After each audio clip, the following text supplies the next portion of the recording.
Assalamualaikum warahmatullahi wabarakatuh. Di video ini saya akan membahas satu topik penting yaitu green skills atau keterampilan hijau. Di tengah upaya global menuju keberlanjutan, kemampuan ini jadi semakin diperlukan. Pahami apa itu green skill dan bagaimana kita bisa mengembangkannya. Jadi, apa sih sebenarnya yang dimaksud dengan green skills?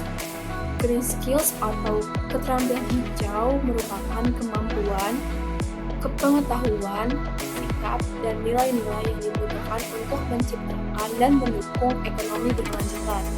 Ini bukan hanya soal bekerja di sektor lingkungan seperti energi terbarukan atau daur ulang, tapi juga tentang bagaimana seorang bisa menjalankan pekerjaan apapun dengan mempertimbangkan efisiensi energi, pengurangan emisi, dan perlindungan lingkungan.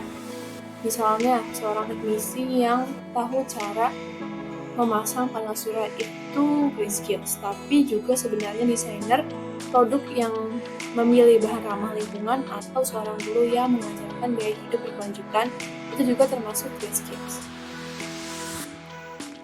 Green skills tidak terbatas pada satu bidang, mereka bisa diterapkan dalam transportasi, pertanian, konstruksi, manufaktur, pendidikan, bahkan teknologi digital. Intinya, green skills adalah keterampilan masa depan yang akan dibutuhkan hampir di semua ini. Di tengah perubahan iklim dan tutupan global, untuk menjaga lingkungan, green skills menjadi modal penting bagi siapa saja yang ingin berkontribusi dalam pembangunan yang ramah lingkungan sekaligus tetap produktif dan kompetitif di dunia kerja modern. Green skills atau keterampilan hijau terbagi menjadi dua komponen utama, yaitu hard skills dan soft skills. Keduanya saling melengkapi dan sama pentingnya dalam mendukung transisi menuju ekonomi berkelanjutan. Yang pertama, hard skill yaitu keterampilan teknis yang spesifik dan biasanya diukur secara langsung.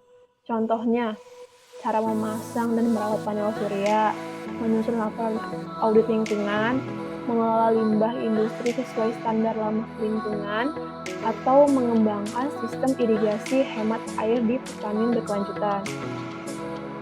Hard skill ini biasanya didapatkan lewat pelatihan vokasi, sertifikasi, atau pengalaman langsung di lapangan. Yang kedua, ada soft skills, yaitu keterampilan non-teknis yang bersifat umum tapi sangat penting. Misalnya, critical thinking untuk menyelesaikan masalah lingkungan yang kompleks, sistem thinking yaitu cara berpikir yang memahami hubungan antara komponen dalam suatu sistem ekologi industri. Yang ketiga itu ada kreativitas untuk menciptakan solusi hijau yang inovatif dan kolaborasi karena tantangan berkelanjutan tidak bisa diatasi sendiri tapi butuh kerjasama tim di lintas bidang. Jadi, untuk menjadi tenaga kerja yang relevan di masa depan, kita perlu mengembangkan kedua komponen ini, bukan hanya tahu cara kerja alat atau teknologi hijau, tapi juga memiliki sikap dan pola pikir yang mendukung perubahan menuju dunia yang lebih berkelanjutan. Mengapa green skills itu penting? Transisi ke ekonomi rendah karbon menciptakan lapangan kerja baru. Diperkirakan jutaan pekerja hijau lahir pada 2030. Contoh konkretnya, yang pertama itu ada kesempatan untuk generasi muda terutama di negara berkembang. Yang kedua itu untuk menjawab masalah supply demand atau kekurangan tenaga kerja dengan green skills, permintaan naik 10% namun keterampilan belum tersedia secara merata. Yang ketiga, bagi perusahaan, meningkatkan inovasi, mematuhi regulasi, dan meningkatkan reputasi. Green skills bukan cuma teori. Di berbagai sektor, keterampilan hijau sudah mulai diterapkan dan menjadi kebutuhan utama. Yang pertama, di sektor energi terbarukan, transisi panel surya, operator turbin, hingga analisis efisiensi energi Semuanya membutuhkan kemampuan teknis yang spesifik dan ramah lingkungan. Tanpa keterampilan ini, transisi dari energi fosil ke energi bersih tidak akan berjalan. Yang kedua itu ada di bidang konstruksi. Ada tren yang disebut green skills. Para arsitek dan insinyur dituntut merancang bangunan hemat energi, menggunakan bahan bangunan yang ramah lingkungan, serta mengatur ventilasi dan pencahayaan alami yang optimal. Yang ketiga itu ada sektor pertanian berkelanjutan. Petani modern tidak hanya menanam tapi juga memanfaatkan sistem irigasi presisi, pengolahan tanah tanpa pestisida berlebihan, dan teknik budidaya organik untuk menjaga ekosistem. Keempat, di bidang teknologi dan digital, green skills digunakan untuk mengurangi jejak karbon digital. Contohnya, mengoptimalkan server agar hemat energi, dan membuat aplikasi yang memantau konsumsi listrik secara real-time. Meskipun green skill sangat penting, nyatanya masih banyak tantangan yang menghambat pengembangan baik di tingkat pendidikan maupun dunia industri. Yang pertama itu ada kurangnya definisi jelas dan indikator green skill. Banyak orang termasuk pelajar, guru, bahkan perusahaan belum benar-benar memahami apa itu green skill. Kurangnya pemahaman ini membuat pelatihan dan kurikulum belum mengarah ke keterampilan hijau secara spesifik. Yang kedua itu ada akses pelatihan dan pendidikan tidak merata, terutama di daerah terpencil. Banyak sekolah, vokasi, dan perguruan tinggi yang belum memiliki fasilitas atau tenaga pengajar yang cukup kompeten di bidang ini. Yang ketiga itu ada kesadaran publik dan pekerja masih rendah. Investasi korporasi dan pemerintah terbatas, terutama dalam peningkatan skill tenaga kerja. Dalam mendukung pelatihan keterampilan hijau, membuat jumlah tenaga kerja terampil di bidang ini belum mencakup kebutuhan di industri. Lalu, apa solusinya?